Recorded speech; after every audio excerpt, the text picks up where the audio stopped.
think that the more there will be AI, the more there will be trust issues. This is not about a particular technology impacting one particular aspect of the business. Everything is going to be reinvented. The shape of organizations are going to change. Anything that we do as humans is a result of a conversation between three parts of the human brain. Right now, with AI, we're here, and the clock is turning, and eventually, we'll be settled when we reach here. When we reach here, it will be a great time, and the general public and everybody will have a better life. That has always been the case. Right. Be it about industrial revolution or any other with the invention of computers and whatnot. The journey is always going to be tough, right? So we are in this transition period right now, and this transition is nothing like the industrial revolution. It's much, much, much more. Divyabh, you are an AI expert. And every time I meet an AI expert in today's time, I almost get skeptical.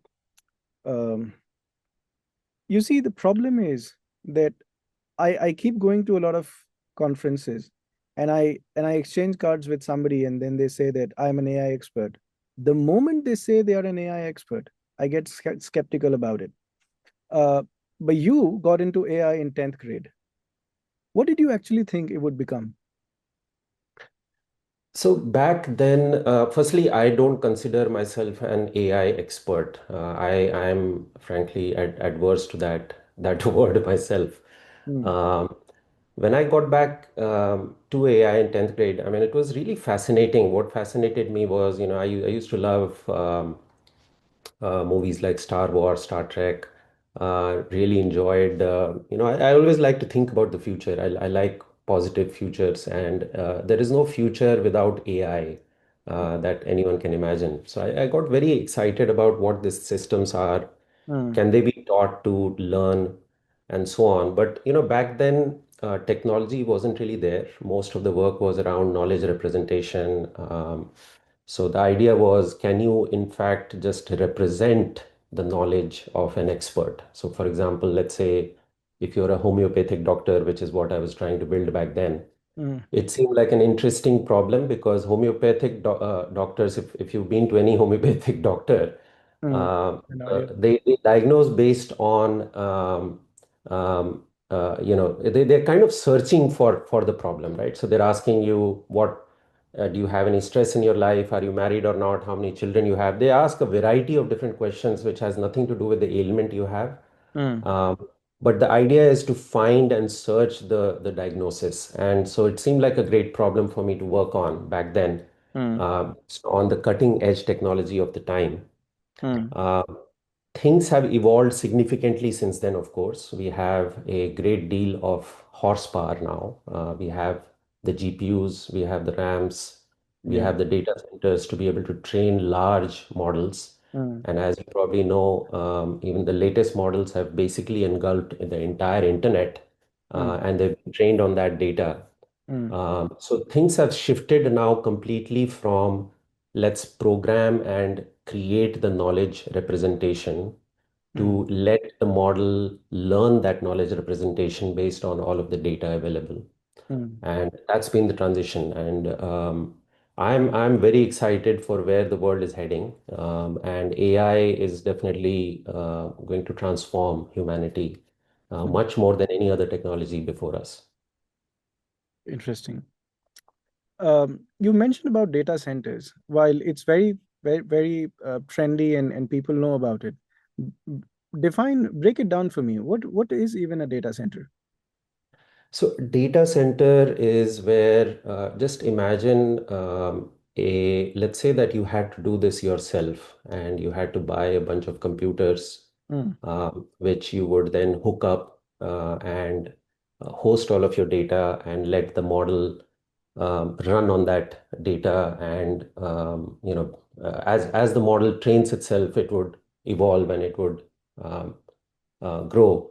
The problem is, if you had to do this all yourself, you would need hundreds of computers, really expensive setups. Hmm. What data centers really are is someone has pre-invested on this for you. Hmm. Companies like Amazon, Microsoft, Google. Mm, They have humongous amounts of millions of GPUs and computers mm, that you can now utilize without you having to invest in it yourself mm, to be able to build and train these models. mm.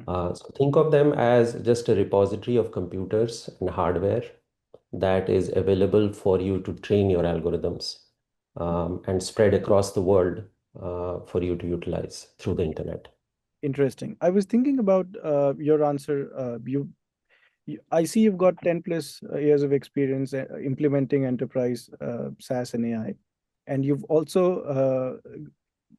gotten interested in AI when you were in your 10th grade. That's a long time. I'm getting a bit off track, but tell me what did you get wrong about AI back then, and what has changed? Yeah, so like I said, you know, not just me, the entire industry was focused on knowledge representation. Um, so Mm, think of it as, let's take a simple example, right? So let's say that we want to make AI understand English mm, and be able to talk coherently in English. mm, The idea back then was you would need to create a representation of grammar, how sentences are structured, which word comes before which word, etc. mm, And the other assumption was that you would need to build different AI systems for different use cases. Now, mm, the part that I was completely, and not just me, I mean, if you talk to any AI experts out there, mm, what surprised everyone with this new generation of AI is the intelligence has sort of evolved as more and more data was provided to these models. mm, It now coherently talks in English and in any other language without necessarily having represented the structure of an English sentence mm, in advance to this model. So it has kind of learned it on its own mm, based on a very simple rule which is, predict the next word in a sentence. mm, And just based on that one algorithm, it is able to do all these things. The other very important thing is that um, my assumption always was that you would have to build multiple different models for you to get the level of accuracy. And this was true until my last company, where, machine learning models had to be trained on different sets of data for different types of problems. A okay, world in which the same model can write legal contracts, can do marketing, can start coding, mm, um, was sort of unimaginable. So that completely was a surprise for me, frankly. I would never have predicted that. interesting. You've mentioned about uh, generations of AI, and then you've emphasized a lot on predictability and what will people realize. Let's time travel. 10 years from Mhm. now, what will people realize they completely misunderstood about AI? What's your best guess? 10 years is a long time. I mean, the way things are moving right now, Mm. every month is like a year. Models are changing all the time. So any prediction I make 10 years from If now you, is a let's say little bit long, but if you zoom out and yeah. have a meta view of things, give me a very broad view, because I know getting into the details and zooming in would never be correct. But Yeah. just for the zoomed out So, view, what do you think will happen? yeah, so think of it like this, okay? So if even anyone can imagine a world where suddenly some aliens with much superior intellect and abilities Mm, suddenly lands on this planet, right? Let's say there are a million such aliens that have landed, which have capabilities of, or intelligence of an Einstein, where physics is concerned, mm, is as good as the best neuroscientist in the world, is mm, the best lawyer and the best philosopher, and the best creative writer, mm, all in one. And imagine the impact of that on economy. If you had a million such beings mm, suddenly land on the planet, right? So that's what we are heading towards. We are heading towards these entities that are going to be so superior to who we are that it's mind-boggling what's possible. So what I imagine is almost every problem that today we are grappling with, large problems like in physics. there has been work around for the last 30 to 40 years in trying to find a unified theory which unifies both what Newton says and what quantum mechanics says. Mm, You can solve these problems. So these are going to be beings that will resolve all of the issues that we've had. Things like weather will get resolved. Consciousness, which is another big question, mm, will perhaps get figured out. What is consciousness? So mm. you're going to have these extraordinary beings to completely transform economies, right? So that's the impact. Um, You talk about economies, you just like you're getting me thinking into second order and third order consequences. Whenever, and I'm talking about, because we're in a zoomed out view right now, I'm talking about the human race and all sorts of evolution and new technologies have come up and had a major reset on the existing human establishments. What has happened is, and for example, the industrial revolution, every time something new comes, uh, the destination is always been good. You see, for example, here's a sand clock. Now, right now with AI, we're here, and the clock is turning, and eventually we'll be settled when we reach here. When we reach here, it will be a great time, and the general public and everybody will have a better life. That has always been the case. Uh, right. be it about industrial revolution or any other when with the invention of computers and whatnot. What happened during the journey of that evolution has made the humankind make a lot of mistakes, but at the end of it, things have settled down, and the overall life of even the general public and the workers and everybody has evolved, and they had a better life. As we race towards AI, what do you think, how what can the common people or the CXOs enterprises, what can they do so that they don't mistake a lot and don't make a lot of bad decisions while they're on Hmm. this journey of going from nascent AI to a very advanced stage? Yeah, so there's a lot of things packed in that question of yours. So let me slowly try to break it You down. you got me thinking, and Yeah. uh, yeah. Uh, no, so it's the journey is always going to be tough, right? So we are in this transition period right now, and Mm, this transition is nothing like the Industrial Revolution. It's much, much, much more. yeah. Um, Everyone that we know is going to get impacted, and everyone needs to review and renew the way they do things. Mm, My son right now is doing engineering. He's in he's in his second year, mm, and all kids today are wondering, what their life is going to be like when they graduate. This was not the case, back when we were doing engineering. It was pretty obvious what your life is going to look like. yeah. Uh, yeah, no, you were saying something? I mean, I don't even know what how are they deciding what to teach at colleges today. It is Exactly. insane. It is like almost I don't know. It feels like fooling around. So what I tell him and what I tell I think I tell the same thing to our organizations as well. You need to get really good at learning how to learn Mm, as opposed to relying on what you've already learned. mm, The world is changing so rapidly that there is only one thing wrong you can do, and which is stay stagnant, right? If you do not move and hope that the world will just ignore you, and what's worked for you until now will continue working, mm, you're in trouble.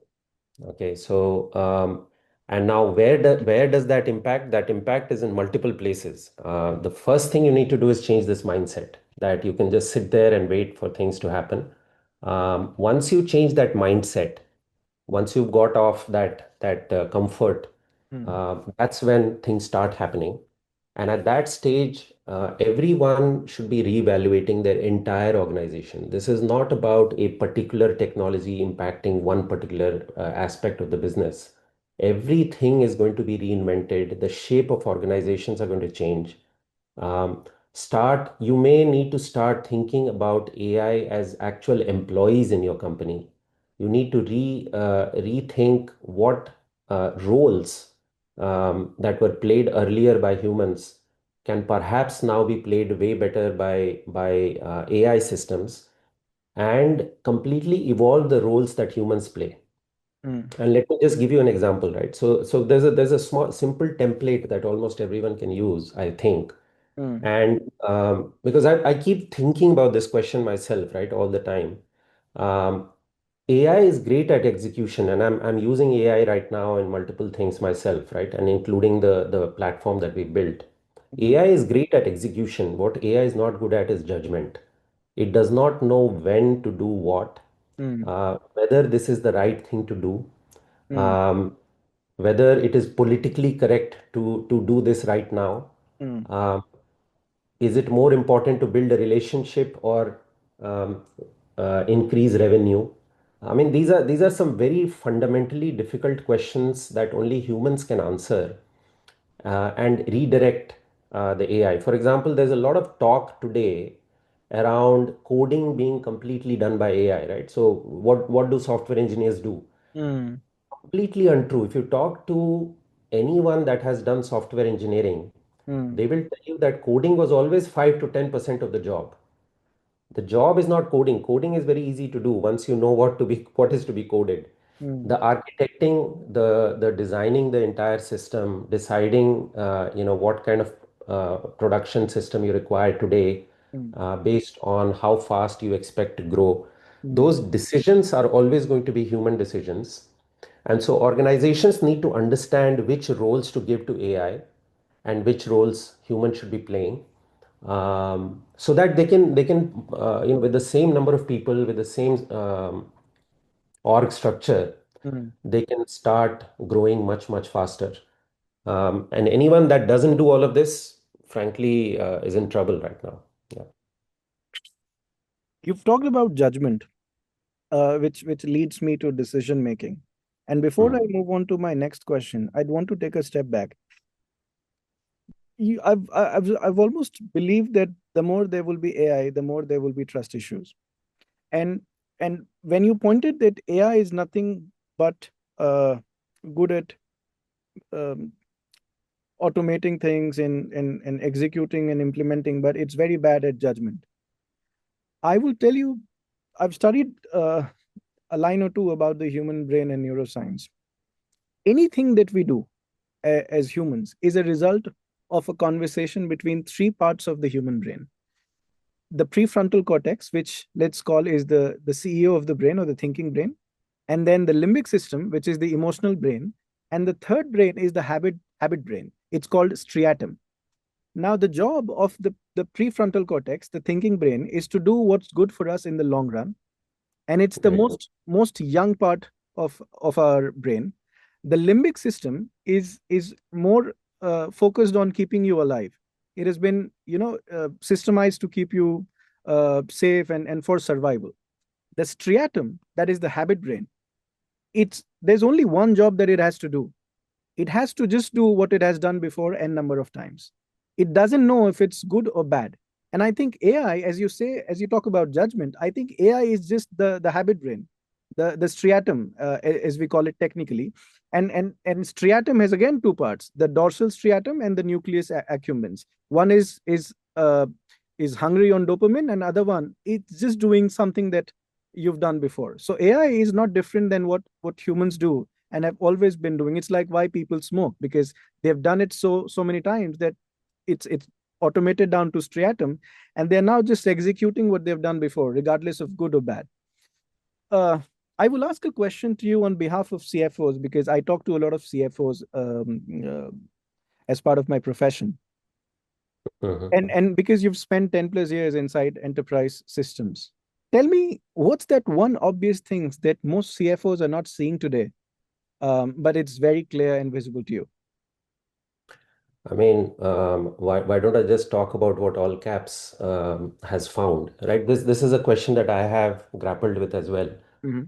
Um, See, the issue that I see is there's a huge disconnect. CFOs and the disconnect is primarily because of the way things are measured.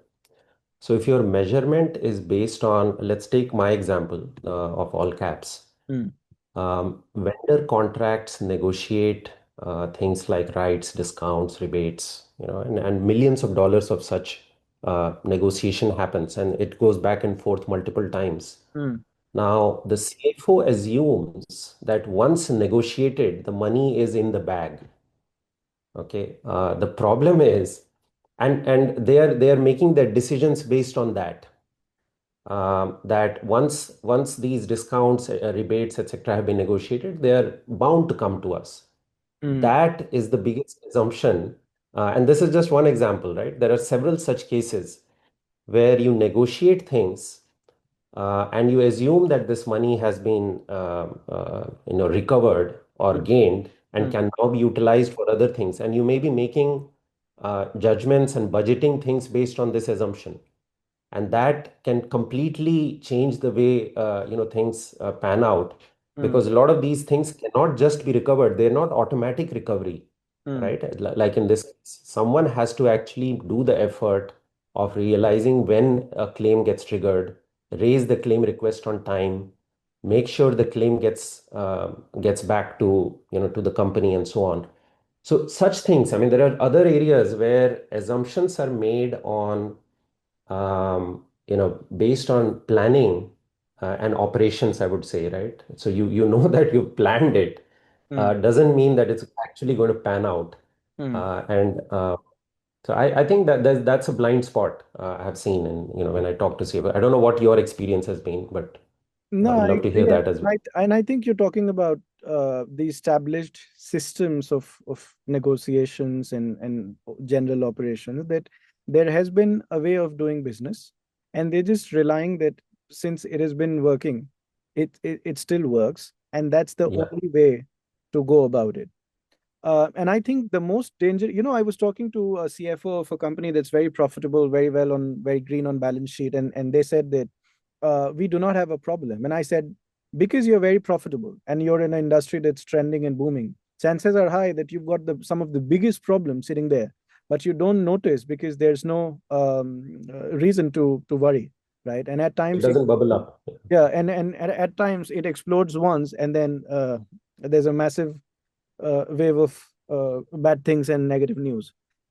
You see, um, you've highlighted it very correctly, Divya, but and I'll again link it to an human behavior insight that I have. Hmm. Humans in general are very resistant to systems that uncover uncomfortable truth, and this is what you're doing at all caps. Hmm. And it's generally very harsh uh, to revoke systems that has been always the way they are. What's your advice to CFOs? See, advice to CFOs right now is just review these systems, because a lot of the times when, especially in the age of AI, where everything is going to get disrupted, even if you are highly profitable today, Mm, many of those flaws that you said that are currently hidden under the carpet mm, will start to hurt. mm, And so my advice is, and forget about what all caps does. In general, the advice is please review all of these processes. And the time has come, simply because AI is such a unique technology, mm, that you can now audit and repair many of those workflows and identify the gaps where, let's say, nobody is currently taking responsibility, where some of these things are leaking, mm, can now be plugged. So my advice is do a thorough audit and review of every process that you have, because each of those are potentially ready for disruption. mm. Uh, you've talked about identifying gaps. Again, makes me thinking. When you say that, okay, forget it. Think that I am somebody who's never worked in a large enterprise. Yeah. Explain me, where does this leakage you mentioned about leakage. Where does this leakage happen in these systems that people don't notice, or it goes unnoticed? What are the top three areas? Yeah. If you've never worked in an organization, let me take a completely different example, right, from outside of something that everyone is aware of. Let's say, think about a relay race. A relay race is a great example because every athlete in that relay, mm, trains, tries to do everything they can do to run fast mm, and to pass on the baton to the next runner mm. so that his job gets completed. Yeah. Their job is to run as fast as they can and pass on the baton, right? That's all there is. Eventually, though, the four guys have to win the race together. Mm, While you're passing the baton, two things can happen. Either you drop the baton mm, and everything goes haywire. You did everything right, but the mm, baton got dropped. mm, Or it took a slightly more time to pass on the baton than you had earlier anticipated, and you lost the race. mm, Right. So the what I see, I mean, the point I'm making is the loss happens in the gaps. Everyone knows their role in an organization reasonably well, mm, but there are parts which nobody owns. And if they're not thinking about the whole picture, mm, they're going to lose out. So in our case, just coming back to the case that All Caps has, mm, um, negotiation is done really, really well because procurement and legal believe negotiating these rebates is part of their job. mm, But then there are thousands of contracts that get negotiated and are archived. mm, Um, Finance is really good at sending invoices, making sure purchase order, inventory, invoice, etc., match, and so on. There's nobody really looking at these clauses and trying to make sure that the claims are actually happening because it's not really part of anyone's job. I mean, there's no clear definition of, this has to be done in order for me to do well in this organization. And so it falls in that gap, and so much money is lost. And there are several such examples throughout the organization, right, where um, the part where you're passing the baton mm, to the next guy is mm. where the gap is. So I'm just zooming out again just to understand the meta view for our viewers. You're saying that the moment the baton gets on to the next owner, there are gaps, and because everybody is thinking of their own baton, uh, or the time when they have the Or baton their own performance, on their right? own Yeah. performance, they that's where most of the leakages happen. Mhm. You Basically, that's exactly what's happening, right? So if you look at a company, you're measured on, let's take a very specific example now give me an inside an example. enterprise. Yes, give me an example. So let's say that I talk to all of these procurement leaders, Mm, and what are they being measured on? They're being measured on, let's say a company has a budget identified, and they have to now procure a bunch of things. mm, Uh, they have to take multiple RFPs or proposals from various people, mm, make sure that they got the best possible deal.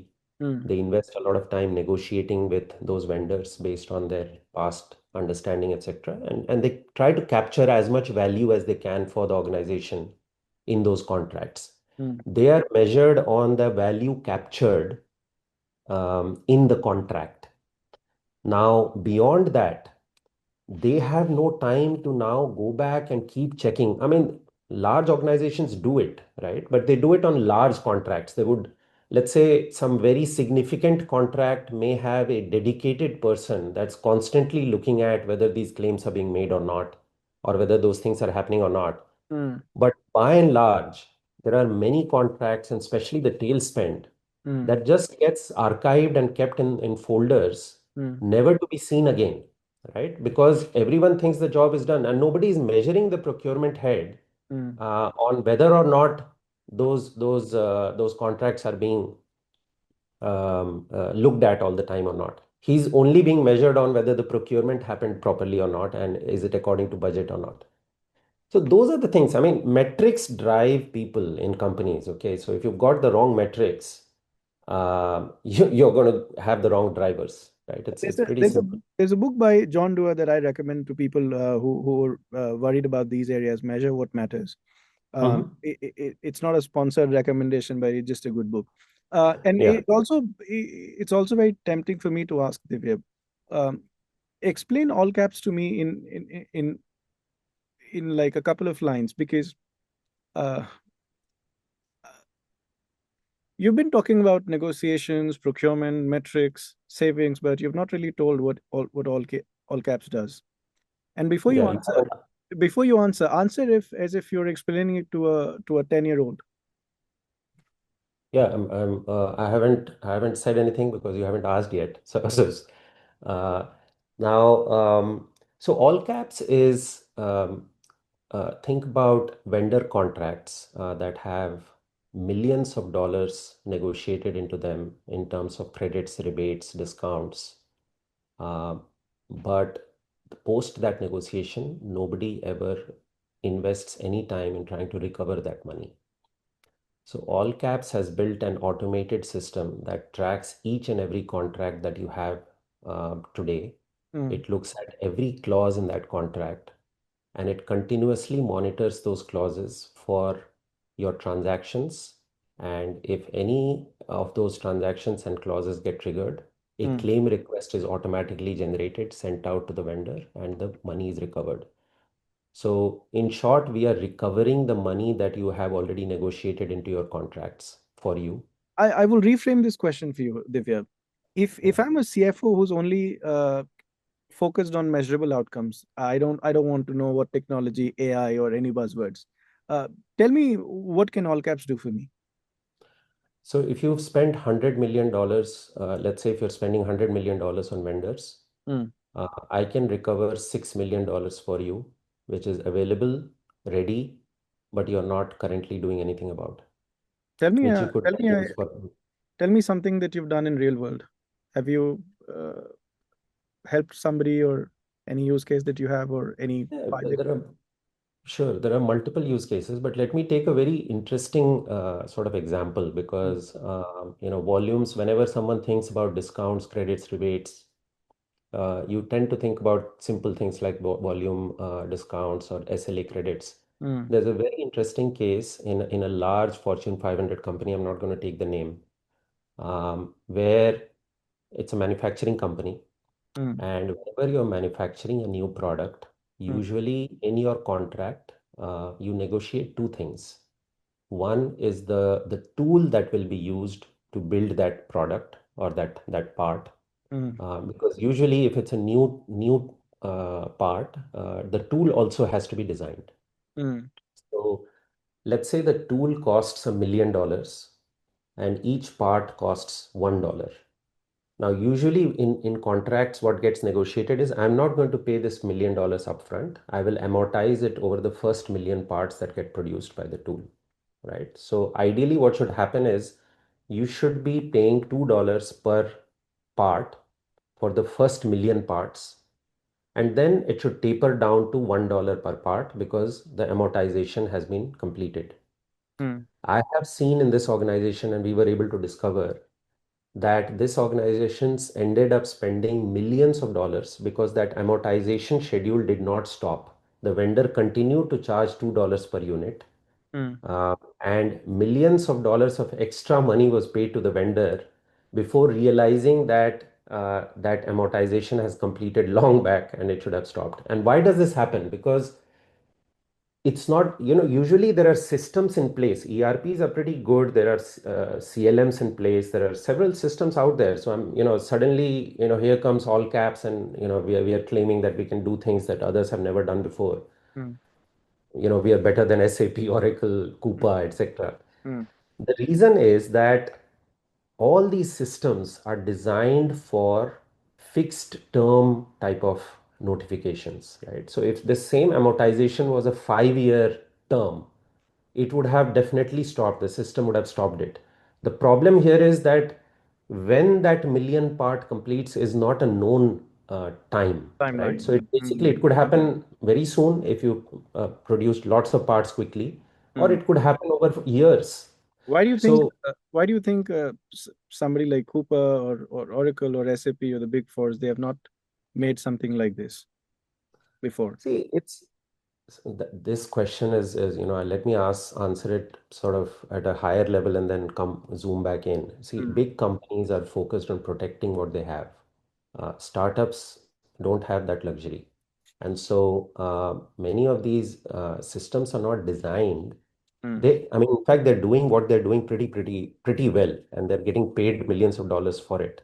mm, And so these gaps are things that have not yet been on their radar. I'm not saying they cannot do it.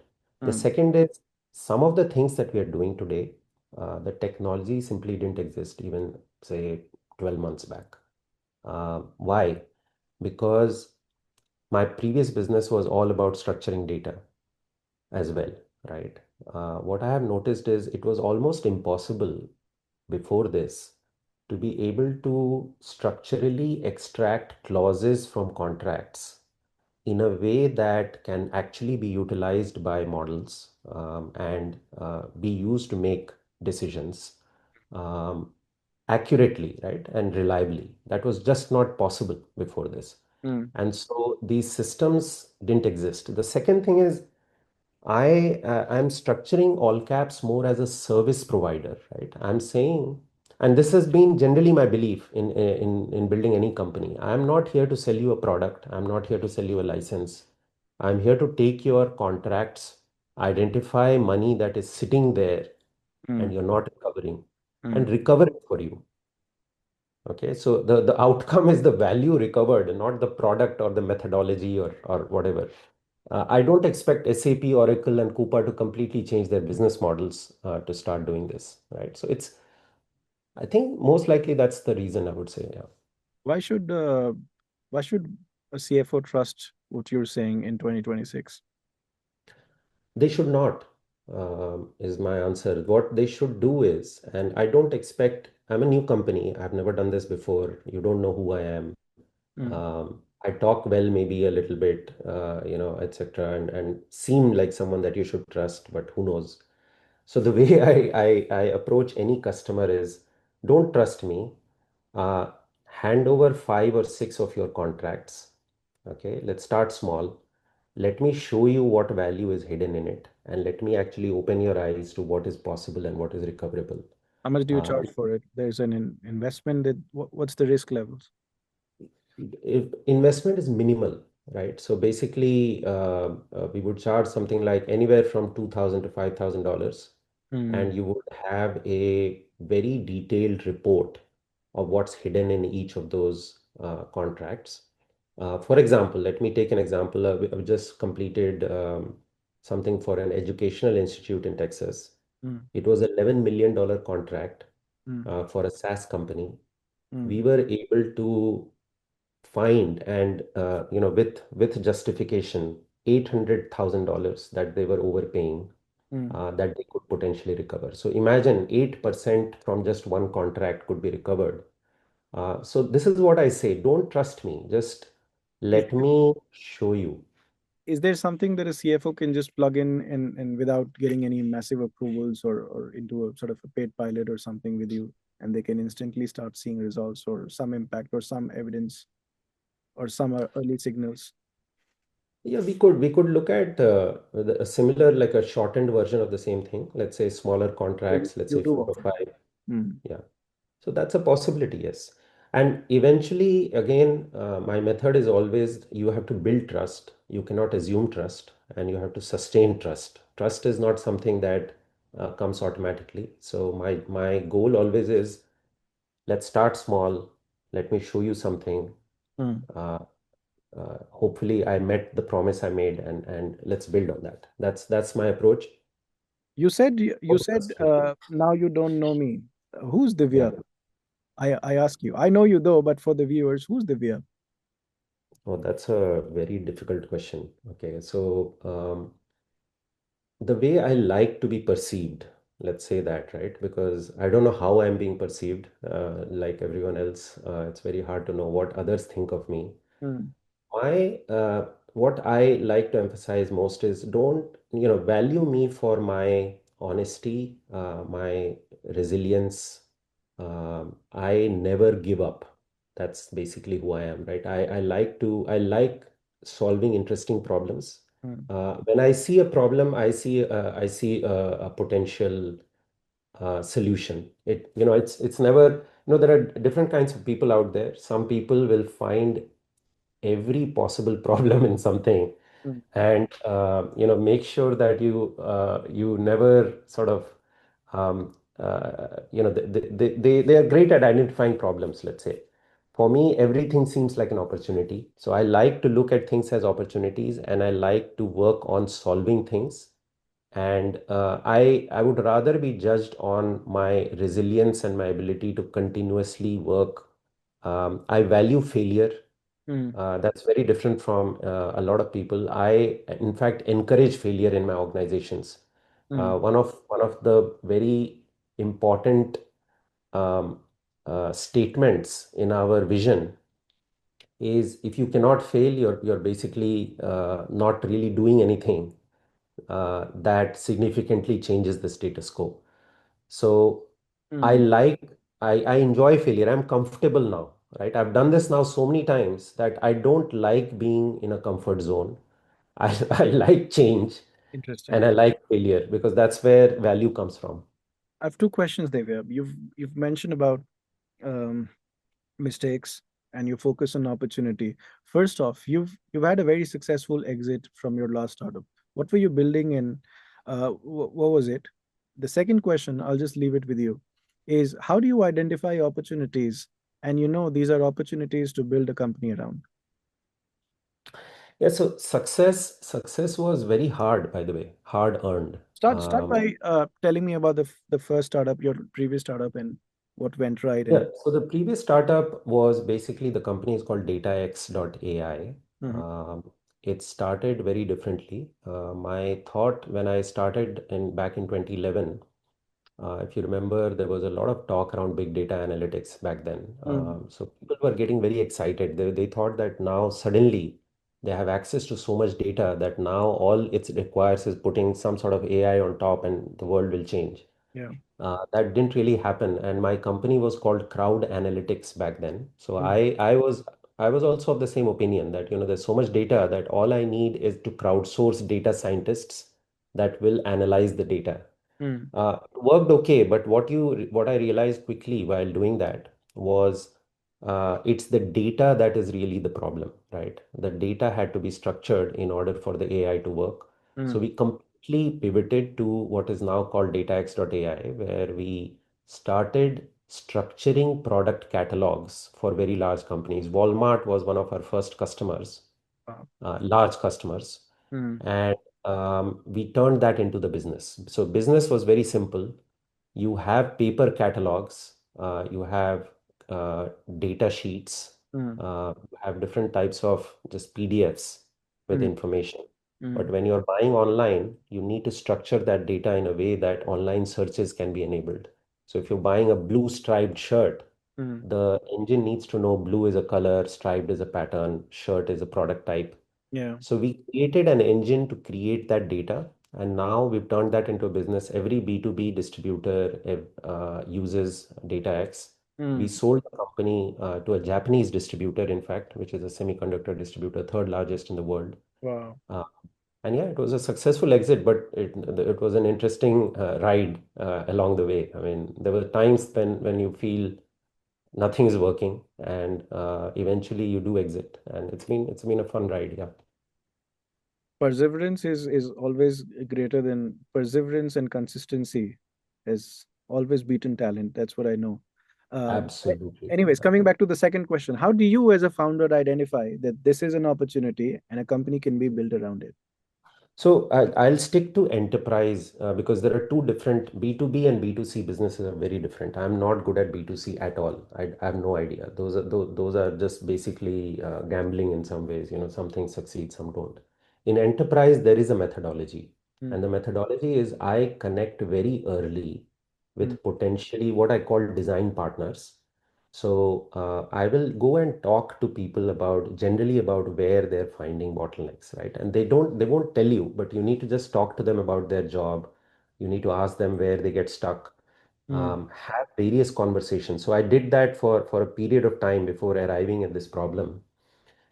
Even then, from outside, and this is the mistake a lot of entrepreneurs make, is externally, unless you actually go deep into a problem and actually talk to people, you may think there's a problem to be solved here, but organizations may be willing to live with that problem. You need, I think someone put it really well, is Are you looking for a vitamin or a pill is Mm. very, very important, right? Vitamins are not going to build businesses. Yeah. It's pills that build businesses, and you need to, the only way you will know that is actually having people use your product, Mm. provide feedback.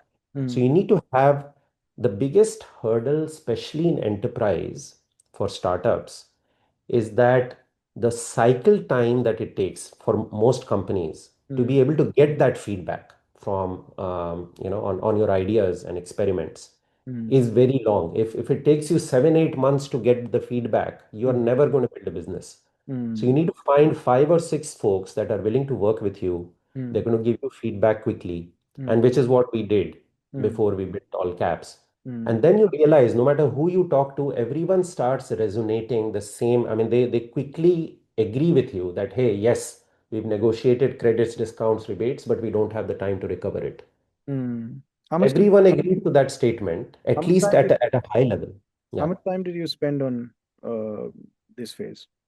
Discovery was at least, so I wanted to go slow this time, right? I mean, because I wasn't under the pressure. So, first business, your life depends on it, and everything, you're constantly running like a headless chicken, Yeah, find whoever the hell can give you business. I I, That was not I the know that case now. feeling. Yes. Yeah, Mm. that was not the case here. I was very slow and determined. And the one gain that you get once you build a large business yourself is you get a huge enough network. You get a bunch of people that you can actually approach, You unlock which access. is another thing.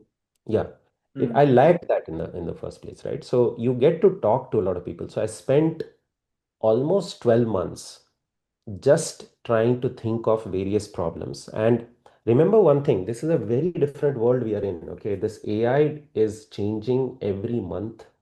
Mm. So it's unlike previous generations of identifying a problem. You Mm. are also fighting against time because you don't want to build a business that the foundation model will automatically do for you, Mm. and then disrupt you instantly, right? So you need to find something interesting enough, real problem that will last, and be still valid 3 years from now, even if AI has evolved to that point. Very, very well put though. So the takeaway is that the pain of the problem should be 10x more than the cost of the solution. And that's when you know you have a business in place. Absolutely. And one other very important thing, because it's very hard to change behavior in Mm. large enterprises. It takes a long time, and the time it takes can be sufficient to destroy a startup, because there have been cases where if you cannot change them, you're done. So you Mm. need to look at, don't try to build a market. Mm.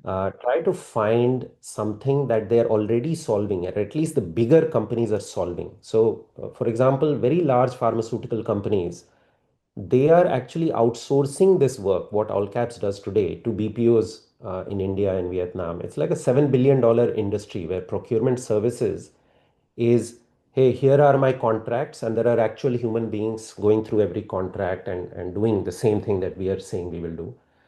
So at least market exists.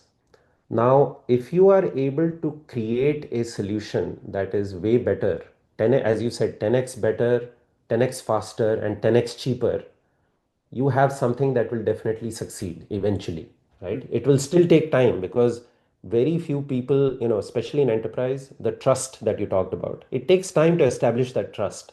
Mm. But if you know the problem exists, you will eventually succeed. Um, Understood. and that's, So it's sort of the first time when people start up, they have a machine gun and they kind of shoot everything that they have to. But then yeah, if you're able to survive that storm and be successful, then you can pick up a sniper and lock your target and shoot. Fair enough. great. You followed the systems that you've described. You've done everything right. Um, you've validated. You've asked the right people in the right time. I'll talk about you. Give me a real reason that you think your startup, all caps AI, can fail today. Don't kill me for asking this, but That's a good question. See, and failure is, as I said, failure is always at the back of my mind because that drives me. Okay, because it keeps you keep on your toes at all times. when you're thinking about failure. And failure is possible for everyone. So the two or three things that I really worry about, right, all the time. One is obviously this is something any AI company should worry about is in 3 years' time. Think about it this way: in 3 years' time, are you going to still be relevant with the pace of change of AI? If not, then you're in the wrong business. Get out of it. And I'll tell you why all caps isn't in a bit, right? So that's one thing I always think about. The Mm, second is this technology is such that most of the magic that you're seeing out there is driven by the underlying foundation model.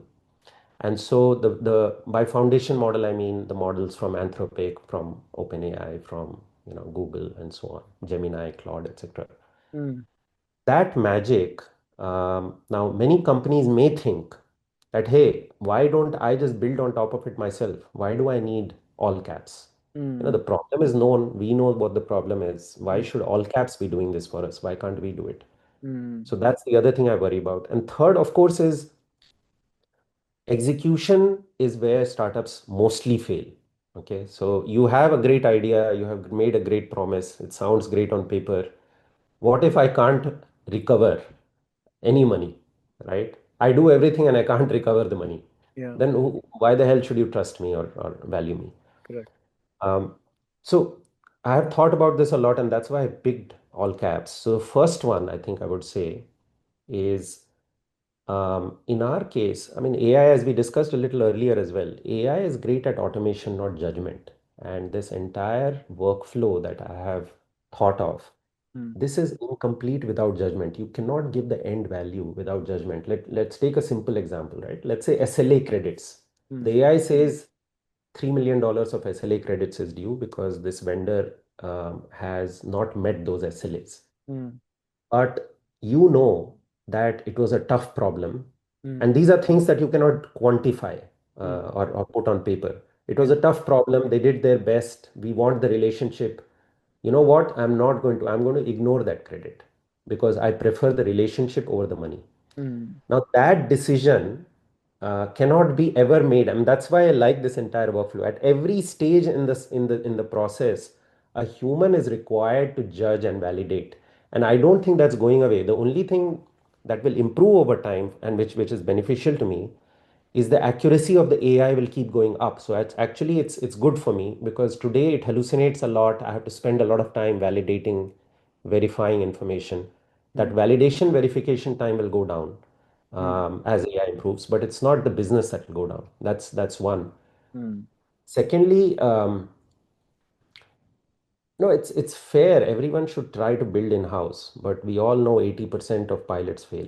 And you know why they fail? Because it sounds easy initially, Mm. but setting things up takes time, right? Even So even failing is a blessing, I believe. If 80% or so doesn't reach completion, you fail when you complete, and then you find out that, oh, it doesn't work. But I think even correct. it's a blessing. So a very high percentage they don't even reach completion, wherein they know if they failed or they didn't, right? So because Yeah, interest straight down. So that's how I'd like to think of it. Uh, Divya, you've given a lot of your time, and I'm sure the members would benefit from your insights and in your journey in person.